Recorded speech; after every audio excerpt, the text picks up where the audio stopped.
Вітаю вас, друзі! За минулу добу було декілька приємних дрібниць. Наприклад, у Підмосков'ї сьогодні вранці підірвали російського військового. Деталі згодом. І ще у Білгородській Народній Республіці учора росіяни підірвали самі себе.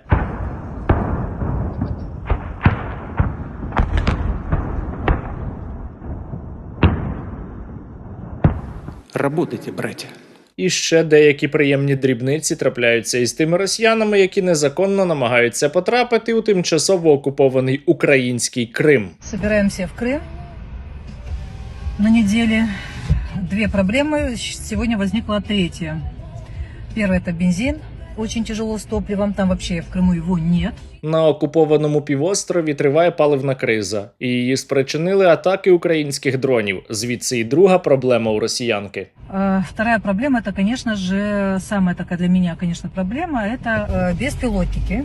Проте, як то кажуть, біда не приходить одна. І додалася іще одна проблема, тому що сьогодні Сили безпеки та оборони України знову вдарили по Чонгарському мосту. Рух по ньому перекрили. Ну вот сегодня третья такая еще одна возникла проблема. Дорога, по которой мы собрались ехать, ее закрыли.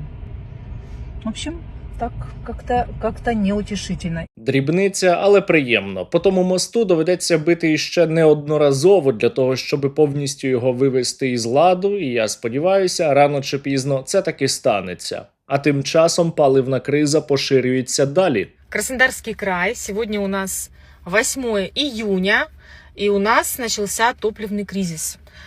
Все сходят с ума, суета, все переживают, как ездить на работу. А для того, щоб росіяни не могли нікуди доїхати, а особливо на територію України, або у крайньому випадку, щоби дохли на українській землі, я закликаю вас зробити обов'язково донат на Русоріс. Тим паче, що якщо ви закинете 200 гривень або більше на дружню банку від телебачення Торонто, ви зможете виграти MacBook Neo або пам'ятник свині, або іще деякі цікаві призи. Посилання, як завжди, в описі. Не втомлюйтеся підтримувати українське військо, кидайте на Русоріс і зранку, і ввечері, і слідкуйте за жалюгідним скавчанням старих кагебістів. І, звісно, обов'язково підписуйтеся на мій канал. Але скавчать зараз не тільки старі кагебісти, а й звичайні росіяни, які перебувають на Кубані, яка історично належить Україні. Короче говоря, очередь просто капец. Еще люди возмущаются. А бензина-то нету на Лукойле. А почему? Я не могу знать, вам не скажу, закончился. Загадка. Невідомо, чому у росіян є проблеми із бензином. Може тому, що українські дрони атакують російські нафтобази? Нещодавно по Кубані знову прилітало. Або може тому, що українські дрони б'ють по російських НПЗ, які якраз і виготовляють бензин.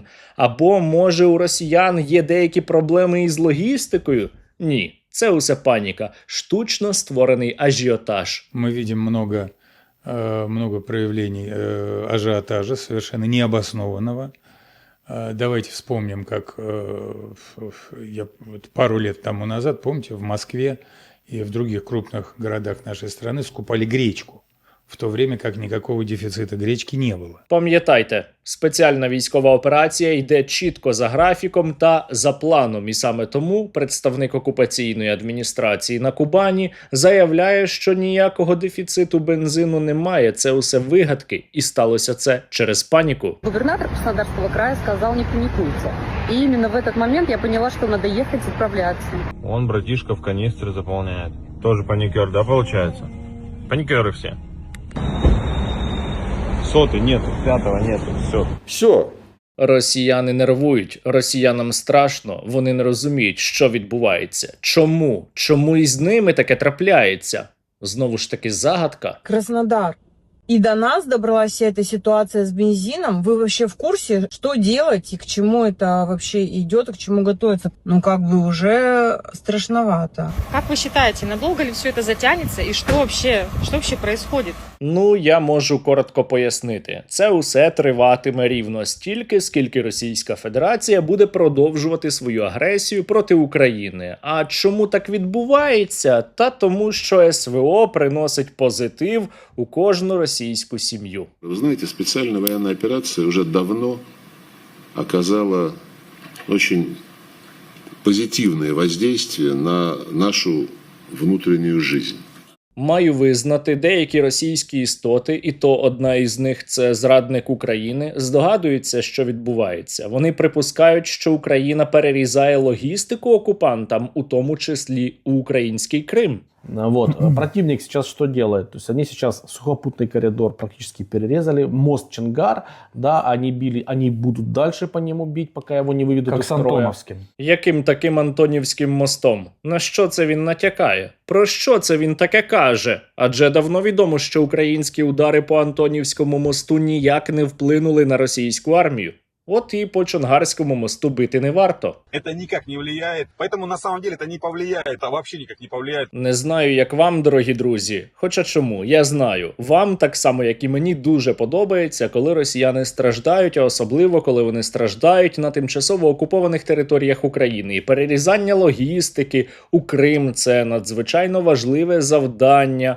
Особливо для того, щоб зірвати росіянам, наприклад, туристичний сезон на українському півострові, але є ефект один набагато важливіший. Получили гуманитарный груз от Михаила с Донецка.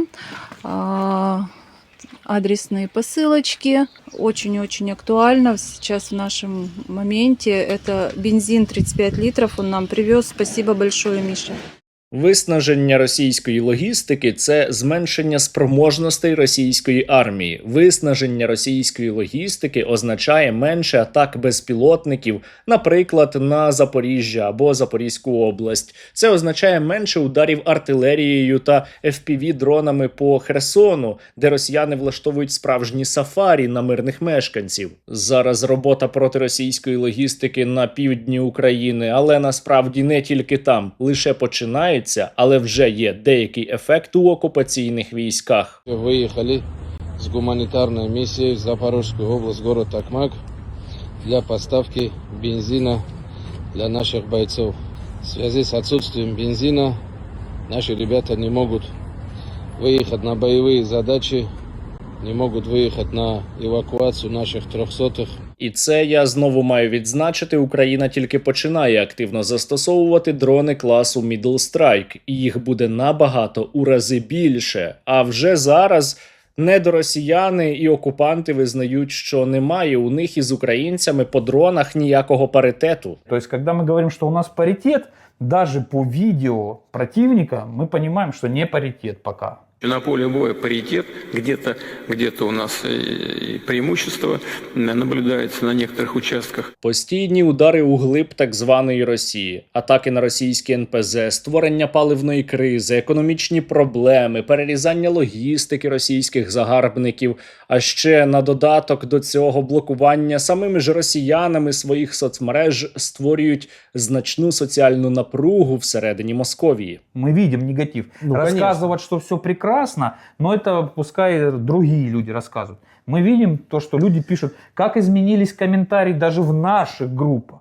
Я про це вже казав багато разів, але знову повторюю, що, напевно, у такому випадку росіянам варто було би забратися з української землі і припинити війну, наприклад. Тобто Росія должна согнуть голову, должна, понурив взгляд, уйти туда, куда нас пошлют, еще и отдать все, может быть, и территорию отдать. Вже навіть і Сполучені Штати Америки бачать, що Російська Федерація має величезну кількість проблем у війні проти України і не здатна досягти своєї мети військовим шляхом. Москва не здатна досягти своїх цілей на полі бою. Ескалація цього не змінить і лише ризикує зробити ситуацію ще гіршою. Ця війна має закінчитися зараз. Досить означає досить. Проте поїхавший дєдушка усе одно вважає, що він має продовжувати війну. Йому давали можливість її завершити, коли був той самий лист від президента України Володимира Зеленського, але дєдушка просто образився.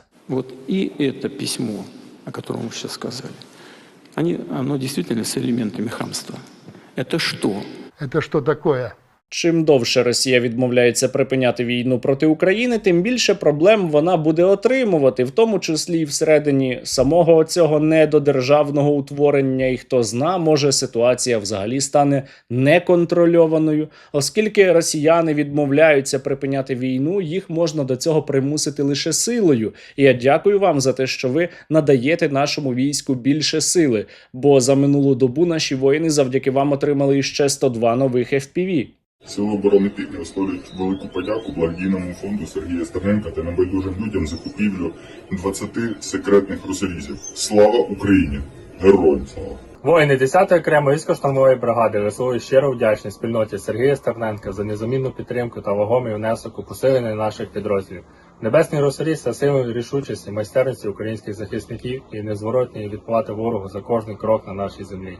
Кожен переданий дрон, кожен донат, кожна допомога напряму підсилюють бойові можливості бригади, допомагають успішно виконувати завдання та зберегти життя наших воїнів. Дякуємо всім небайдужим, всім, хто підтримує українське військо. Разом наближаємо перемогу України. На зв'язку військовослужбовці 147-ї окремої артилерійської бригади. Висловлюємо щиру подяку спільноті Стерненка за надані 20 секретних русорізів. А кожен такий дрон – це не просто техніка, це додаткові можливості для наших екіпажів, збереження життя українських воїнів і ще один крок до знищення ворога. Дякуємо всім. Слава Україні! Дорога спільнота, морпіхи батальйону безпілотних систем «Корсар» 38-ї бригади щиро дякують за секретний русоріз. Ми отримали цілий комплекс з дронів та секретного обладнання.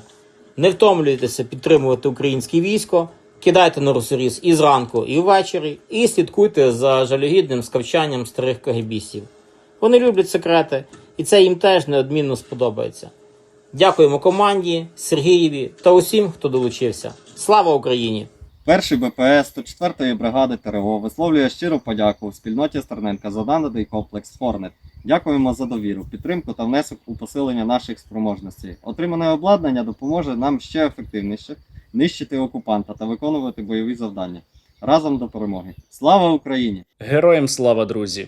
Літо тільки почалося, а росіяни вже ниють. Це буде по-справжньому спекотне літо для російських загарбників, але щоб їм ставало іще спекотніше, будьте у війську або для війська та максимально допомагайте силам безпеки та оборони України.